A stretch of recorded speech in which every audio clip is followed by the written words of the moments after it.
Gracia y paz para todos. Bienvenidos una vez más al bosquejo de la lección de la escuela sabática. Estamos estudiando el libro de Mateo y esta semana estudiaremos específicamente el comienzo del ministerio de Cristo.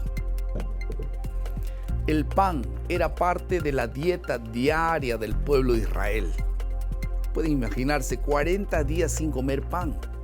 En ese momento, esta era la necesidad inmediata de Jesús. La pregunta es, ¿en qué consistió realmente la tentación del diablo? ¿En comer el pan? Vamos a ver esto en la lección de esta semana. El enfoque de la lección de esta semana es reconocer las tres principales experiencias que preparan a Jesús para su ministerio exitoso. Veremos tres experiencias que preparan al Rey Jesús para el servicio, y estas tres experiencias tienen que ver con el precursor del Rey, que fue Juan el Bautista. En segundo lugar, la presentación del Rey, que fue su bautismo. Y en tercer lugar, las pruebas del Rey, que fueron las tentaciones. El precursor del Rey, esta será la primera parte que tocaremos. 400 años antes del nacimiento de Jesús, el profeta Malaquías anunció la idea de que un precursor anunciaría y prepararía la era mesiánica. Malaquías profetizó que el precursor sería el profeta Elías. No es casualidad que la descripción de la ropa de Elías en Segunda de Reyes coincida con la descripción de la ropa de Juan en Mateo capítulo 1. Hay 6 elementos en el mensaje de Juan el Bautista como precursor del Mesías. El primer elemento es un llamado al arrepentimiento. Esto fue muy claro en el mensaje de Juan. En segundo lugar, el reino de los cielos está cerca, representa el final de una era. El reino celestial pronto irrumpirá en el ámbito terrenal. La salvación y el juicio de Dios pronto llegarán a las naciones de la tierra. En tercer lugar, la venida del juicio, la ira venidera. Este era un elemento muy claro en el mensaje de Juan también. En cuarto lugar, el elemento del mensaje alarmante de Juan proclama la inutilidad del linaje religioso. Eso quiere decir que ser hijo de Abraham no es suficiente para ser aprobado en el juicio venidero. El quinto elemento del mensaje de Juan es la confesión y el bautismo. Ese no era un bautismo de purificación como ellos acostumbraban cuando recibían a los gentiles como conversos al judaísmo. Este llamado es al bautismo del arrepentimiento y el perdón de pecados, muy diferente de lo que ellos practicaban. Y finalmente el sexto elemento es el mensaje de que la confesión y el bautismo deben ser frutos dignos del arrepentimiento. Y esto es una cosa fundamental para poder hacer realidad el mensaje de Juan. En segundo lugar, la presentación del Rey, es decir, el bautismo. Este anuncio público debe verse como un anuncio de la llegada del Mesías y del comienzo de su ministerio. Si el bautismo era para arrepentimiento y perdón, ¿por qué Jesús fue bautizado? Ellen White escribió en El Deseado de todas las Naciones que Jesús no recibió el bautismo como confesión de culpa. Se identificó con los pecadores, dando los pasos que debemos dar y haciendo la obra que debemos hacer. Al someterse al bautismo, Jesús reconoció la demanda que Dios le hacía a él y a todos de experimentar una consagración total de la vida y una santidad de carácter. Fue un ejemplo a seguir. Comenzó su ministerio en un río entre los pecadores penitentes y terminó su ministerio en una cruz entre 2 ladrones. Dios reveló la importancia de 3 eventos postbautismales y estos elementos son: primero, los cielos le fueron abiertos, simbolizando la comunión del cielo con la tierra. En segundo lugar, vio al Espíritu de Dios que descendía como una paloma y venía sobre él. Comenzó su trabajo después de que el Espíritu Santo descendió sobre él. Y esto fue un adelanto de todo lo que ocurría también a la iglesia en los últimos tiempos. El tercer evento es el reconocimiento de Dios. Este es mi Hijo amado en quien tengo complacencia. dos certezas. Y sin duda el escogido de Dios era él. Y el camino que estaba delante de él era el camino de la cruz. La tercera parte ahora son las pruebas del rey, las tentaciones de Jesús. La estrategia del enemigo era impedir la misión de Cristo. Por eso es que Satanás se acercó personalmente a él para tentarlo.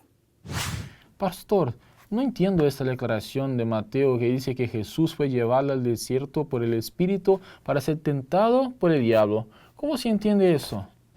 En realidad Jesús sabía cuando vino a esta tierra que la primera cosa que él haría era enfrentar al enemigo.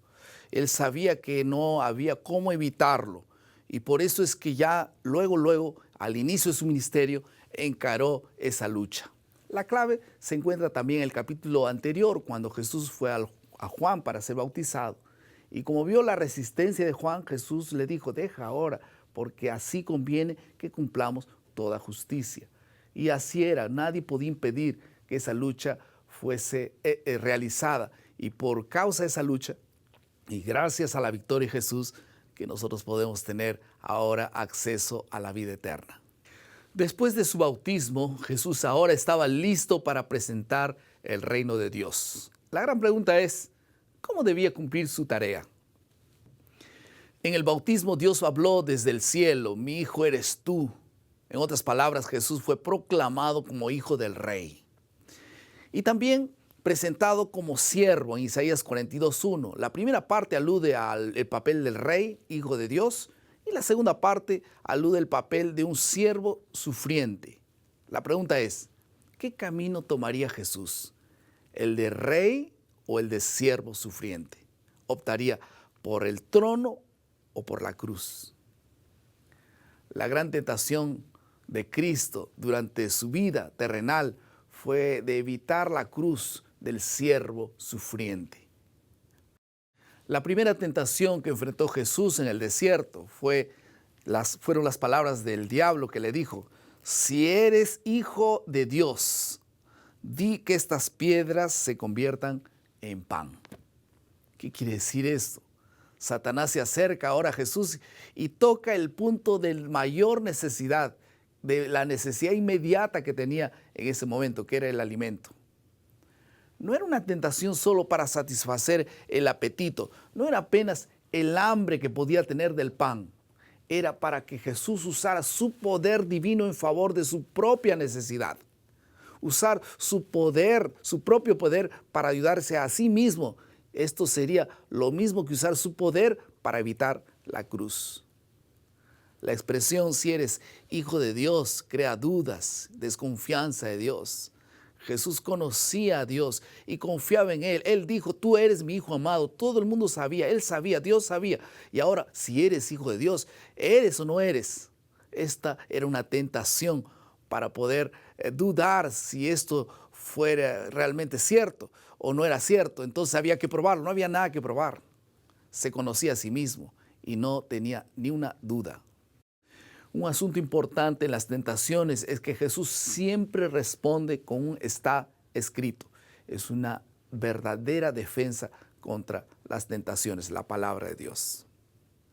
La segunda tentación, si eres hijo de Dios, échate abajo porque escrito está, a sus ángeles mandará acerca de ti, en sus manos te sostendrán. Satanás entonces ahora usa la Biblia citando el Salmo 91. Usó el texto fuera de su contexto. Esta es generalmente la artimaña del enemigo, usar la Biblia en una forma incorrecta. El salto público desde el templo era una tentación porque sería una manera popular de ganar seguidores y evitar la crucifixión. Por eso es que nosotros sabemos que Él no se expuso apenas para poder ser un rey y demostrar que era el Mesías. Él sabía perfectamente que su camino sería un camino de la cruz. Por eso Él resistió todas las tentaciones para no ser popular entre la gente, sino ser un salvador de todos. La tercera tentación, todo esto te daré si postrado me adorares. Satanás lo llevó al templo, a un ámbito religioso. A veces nosotros somos tentados dentro de la propia iglesia podemos estar cediendo a las tentaciones. Y no simuló ser, en este caso, un ángel enviado por Dios. Usó su propia identidad de ángel perverso, pero ahora caído.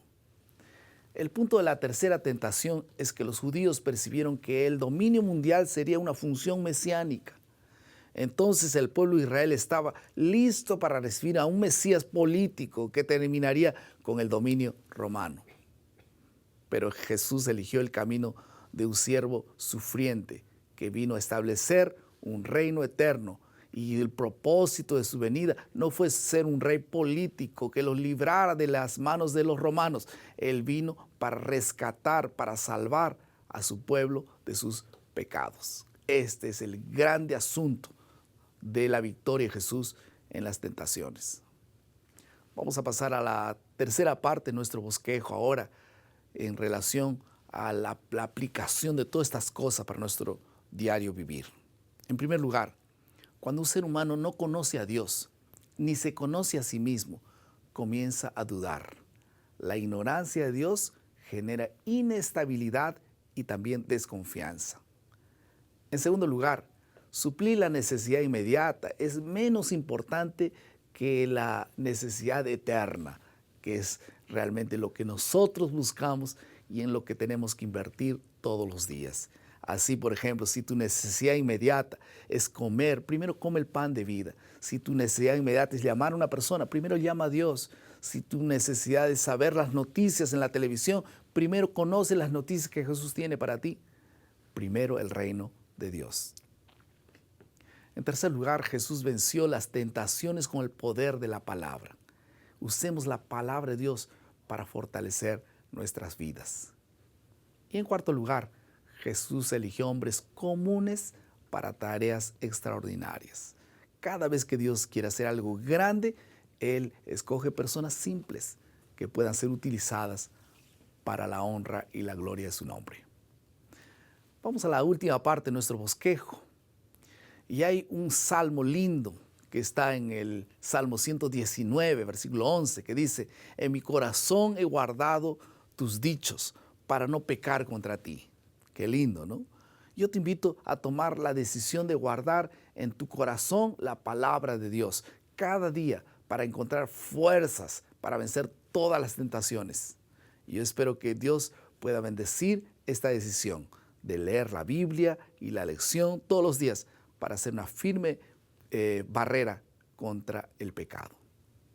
El bosquejo está terminando por aquí. Espero que haya sido una ayuda y que Dios pueda bendecirte. Y recuerda siempre, maná, cada día, cada uno, cada mañana, es el alimento para la vida.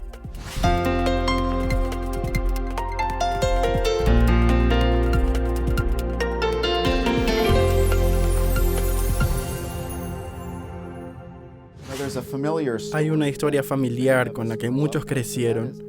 La misma es cuando Jesús va con sus discípulos por el mar de Galilea, y en Mateo 4, versículo 18 dice: pasando Jesús junto al mar de Galilea, vio a dos hermanos, Simón, llamado Pedro, y su hermano Andrés, que echaban la red en el mar porque eran pescadores.